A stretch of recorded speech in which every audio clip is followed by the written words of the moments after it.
আসসালামু আলাইকুম ভিউয়ার্স, আবারও হাজির হয়ে গেলাম হাড়ির খবরে একটি নতুন রেসিপি নিয়ে। আজকে আমরা তৈরি করব মুগ ডাল দিয়ে লাউয়ের তরকারি। এই রেসিপিটি খেতে যেমন সুস্বাদু তেমনি স্বাস্থ্যকর। ডায়াবেটিস রোগীদের জন্য সকালের নাস্তায় রুটির সাথে একদম পারফেক্ট রেসিপি। আমি 1 কাপ পরিমাণ মুগ ডালকে প্রথমে ভালোভাবে টেলে নিয়েছি।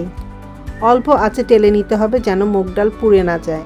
টালা মুগ ডালের একটি সুন্দর গন্ধ বের হলে আমরা নামিয়ে নিব এবং পানিতে ভিজিয়ে রাখব। এবার কড়াইতে 2 টেবিল চামচ পরিমাণ তেল দেব। এতে 1 টেবিল চামচ পরিমাণ রসুন কুচি এবং 1 টেবিল চামচ পরিমাণ আদা কুচি দিতে হবে।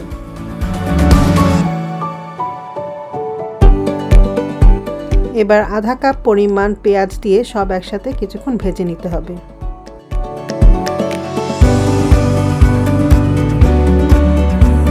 এই পর্যায়ে আমরা ভেজানো মুগ ডালগুলো দিয়ে কিছুক্ষণ ভেজে নেব। মুগ ডাল ভাজা হয়ে গেলে এবার আমরা লাউ দিয়ে কিছুক্ষণ কষিয়ে নেব। যারা স্বাস্থ্য সচেতন এবং ওজন কমাতে চান তাদের জন্য এটি একটি আদর্শ রেসিপি।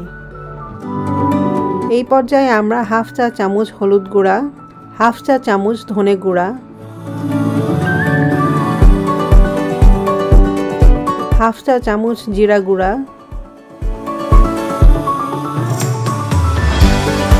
সামান্য পরিমাণ লাল মরিচের গুঁড়া দিব। এবার স্বাদ মতো লবণ দিয়ে দিতে হবে। এবার সব মশলা সহ লাউ কষিয়ে নিব কিছুক্ষণ।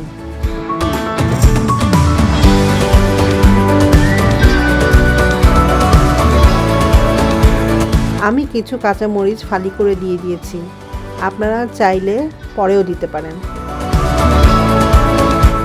এবার পরিমাণ মতো পানি দিয়ে সিদ্ধ করার জন্য অপেক্ষা করতে হবে। আপনারা আপনাদের পছন্দ মতো ঝাল কম বা বেশি করতে পারবেন। গরম পানি দিয়ে তরকারি সিদ্ধ করলে 20 মিনিটের মধ্যেই সিদ্ধ হয়ে যাবে। 20 মিনিট পর লাউ ডাল চেক করে দেখতে হবে সিদ্ধ হয়েছে কিনা। সিদ্ধ হয়ে গেলে নামিয়ে নিতে হবে। এই পর্যায়ে আমরা আরেকটি ফ্রাই প্যানে তেল দিয়ে তাতে সরিষা, রসুন এবং পেঁয়াজ দিয়ে বাগারের প্রস্তুত করে নিব।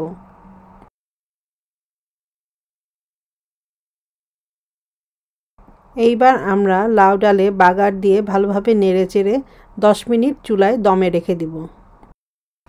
ব্যাস তৈরি হয়ে গেল আমাদের সুস্বাদু রেসিপি মুগ ডাল দিয়ে লাউ।